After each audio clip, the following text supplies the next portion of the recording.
Hello ठरकियो WhatsApp.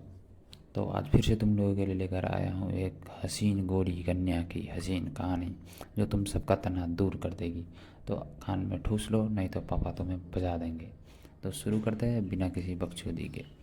Movie की starting में ही अपनी गोरी आंटी जो कि जवान ही है और छोटे बालों वाली है एंट्री करती है अपने बच्चों के और पति के साथ। फिर वो लोग सेलिब्रेट करते दिखते हैं। फिर आप लोग दिल वो थाम दीजिए क्योंकि जोनी भैया की एंट्री होने वाली है जो गोरा चिट्टा और हैंडसम है और अभी जवान भी है।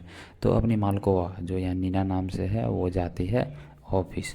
और फिर जाते ही वो अपने जोनी भैया को देखती है। यहाँ अपने जोनी भैया का नाम होता है जनक और जोनी भैया भी उसे देखता है। फिर नीना बोलती है तुम यहाँ, यानी कि दोनों की मुलाकात पहले से हो चुकी होती है। फिर क्या, जोनी भैया बोलते हैं कि हाँ मैं यहाँ फैशन डिजाइनिंग के लिए आया हूँ। और फिर पूछते हैं तुम यहाँ, तो फिर नीना बोलती है हाँ मैं पहले से यहाँ पे काम करती हूँ। फिर दोनों कॉफ़ी शॉप पर जाते हैं और 10 साल पहले का सीन दिखाया जाता है जहाँ दोनों पब में एक दूसरे को देख पाएंगे जो कि काम सुथरा वाला काम कर रहे होते हैं। फिर दोनों बीते पल के कर्मों को याद कर ही रहे होते हैं कि एक लड़की आकर दोनों को टोक देती है। फिर दोनों प्रेजेंट में आ जाते हैं। फिर नीना का एनिवर्सरी दिखाया जाता है अपने हस्बैंड के साथ। पर यहाँ देखने से लगता है कि दोनों का रिलेशनशिप ठीक से नहीं चल रहा है, पर अपने मम्मी पापा को दिखावती भक्ति करके ज़बरदस्ती एनिवर्सरी मना रहे हैं। खैर फ़ौरन है, कुछ भी हो सकता है भाई। कभी हम आपकी बाहों में तो आप किसी गैरों की बाहों में। फिर दोनों रात को बिस्तर पर जाते हैं नीना और उसका हस्बैंड। और यहाँ अपनी नीना बहुत ही सेक्सी दिख रही है और चुमते चुमते बोलती है अपने हस्बैंड को अब मुझे प्यार करो। और यहाँ पे नीना ने नाइट ड्रेस पहनी होती है। तो मार्चिक जो उसका हस्बैंड है नीना का जोर से दबाता है ऊपर से भी और पीछे से भी। और जो उसके साथ अपना पैंट उतार कर एक शॉट ऊपर से ही डालता है कि उसकी बेटी आ जाती है और बोलती है मैं आज आप लोगों के साथ ही सोऊंगी।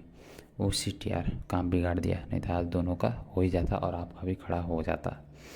फिर सुबह नीना जाती है ऑफिस और जोनी भैया से मिलती है जो नीना के साथ काम कर रहा होता है और अभी नया ही ज्वाइन किया होता है। फिर दोनों अपनी डिज़ाइन के चर्चे कर रहे होते हैं और फिर बीते हुए दिन दिखाए जाते हैं। इससे पता चलता है कि दोनों पहले से रिलेशनशिप में रह चुके थे। फिर जोनी भैया ड्रॉल में नीना के फैमिली का फ़ोटो देखता है और पूछता है तुम्हारे 2 बच्चे हैं? तो नीना बोलती है लीना एंड जुजा। फिर क्या, जोनी भैया का दिल टूट जाता है और फिर पुरानी ख्यालों में खो जाते हैं जहाँ दोनों फिर पार्क में रोमांच करते दिखते हैं। और वहाँ दोनों बात कर रहे होते हैं अपने बच्चे होंगे, उसका नाम लीना रखेंगे, जुजा रखेंगे। फिर प्रेजेंट में आ जाते हैं। अपना जोनी भैया बोलता है अच्छी फैमिली है। फिर अपनी जैनक को आप घर पर देखेंगे जो अपनी दीदी के साथ बात कर रहा होता है। और फिर जैनक की दीदी उसको बोलती है तुम एक शादीशुदा महिला से प्यार करते हो, तुम उसकी ज़िंदगी बर्बाद करना चाहते हो। फिर जैनक बोलता है मन में ही कि प्यार तो पहले मैंने ही किया था। फिर नीना जो अपने घर होती है उसका पति अपने काम से बाहर जा रहा होता है। तो नीना बोलती है मुझे भी काम है, फिर बच्चों को कौन संभालेगा। थोड़ा बहस करने के बाद मार्जिक बच्चों को अपने सास ससुर के यहाँ छोड़ देता है, यानी अपनी नीना अब घर पर अकेली हो गई। फिर देखो अब आगे क्या होता है। उसके बाद जैनक और नीना कॉफ़ी शॉप पर मिलते हैं दोबारा और एक दूसरे का तस्वीर खींचते हैं दोनों अपनी मर्जी से। और रात में दोनों तस्वीर को देख के अपने अपने घर पर एक दूसरे को याद कर रहे होते हैं। फिर ऑफिस की ही वही लड़की जो जैनक पर लाइन मार रही होती है, पर तभी नीना जैनक को दवा कॉल करती है और बोलती है जुजा की तबीयत ख़राब हो गई है तो थोड़ा मेरी मदद करो, मुझे मेडिसिन लाकर दे दो। तो जनक अब अपनी हसीना के घर में एंट्री ले ही लेता है और इसके बाद उसका आना जाना लगा रहता है। फिर मार्ची को पता चलता है कि उसके घर कोई नया गबरू जवान आता है। वो तुरंत अपने सासू माँ को घर भेज देती है। फिर सासू माँ बोलती है किसी भी अनजान को घर बुलाया आता है क्या कोई। अब सासू माँ को कोई क्या समझाए कि वो स्ट्रेंजर शादी से पहले नीना के साथ हर चीज़ कर चुका था जो अब कबीर सिंह बना फिर रहा था। फिर नीना और जनक आखिर एक दूसरे को प्रेजेंट में किस करते हैं, वो भी लिफ्ट में और वो भी फ्रेंच किस। रूम होता तो शायद तुम लोगों को थामना भी पड़ता क्योंकि रोमांस हो ही जाता।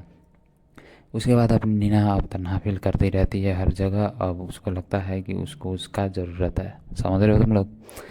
अब तुम लोग का इंतज़ार होता है ख़त्म क्योंकि अपनी नीना अपने जनक के घर घूमने के बहाने पहुंच चुकी है और जनक ने 2 अरसों से इंतज़ार किया है।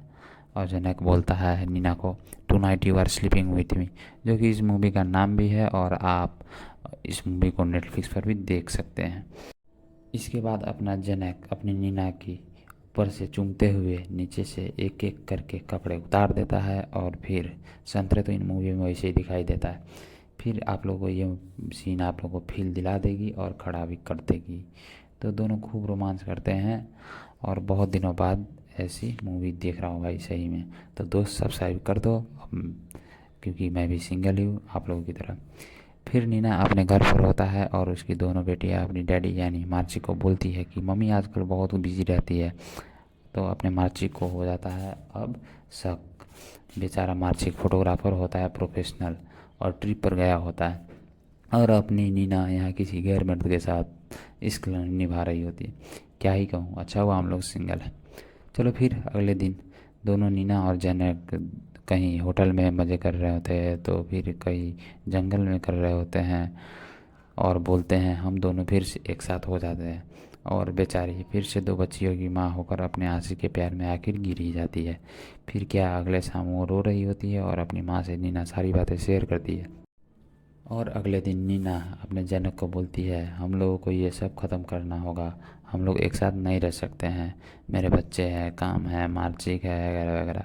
फिर थोड़ा कुछ देर के बाद नीना डायरेक्ट जनक के घर जाती है और गेट खुलते ही नीना जनक के ऊपर चढ़ जाती है और फिर दोनों का रोमांस शुरू। और एक एक करके ऊपर से कपड़े उतरना शुरू हो जाते हैं, जो कि आप लोगों को यहाँ पे मस्त फील दिला देगा और वो तो डेफिनेटली खड़ा हो ही जाएगा। फिर ज़ोरों से वही सब होता है जो आपके मन में चल रहा है।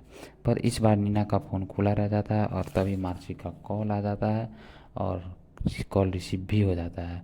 तो नीना वही हवस वाली आवाज़ निकाल रही होती है जो मार्ची सुन लेता है और आप भी सुनना चाहते हैं। और बेचारे का दिल बहुत ज़ोर से टूट जाता है और नीना को वापस कॉल करके बहुत रोता है और सुनाता भी है। फिर नीना को दुख होता है और उसे लगता है कि मार्चिक सुसाइड कर लेगा, इसलिए उन पहाड़ों यानी आइलैंड पर जाती है जहाँ मार्चिक है। पर यहाँ पर मार्चिक का एक्सीडेंटली खाई में गिर जाता है, किसी और को बचाने के चक्कर में गिरा होता है बेचारा। पर नीना को लगता है कुछ और ही। फिर अपना मार्चिक हॉस्पिटल में भर्ती होता है और बेचारा कोमा में चला गया हुआ है। और अपना आशिक यानी कि जनक और जॉनी भैया फिर से अकेला हो जाता है और इस शहर से दूर चला जाता है। और फिर मूवी की हो जाती है सैड एंडिंग। तो दोस्तों फिर मिलते हैं अगर तुम लोग चाहो तो। दोस्त सब्सक्राइब तो करते जाओ यार, भूल जाते हो हर बार।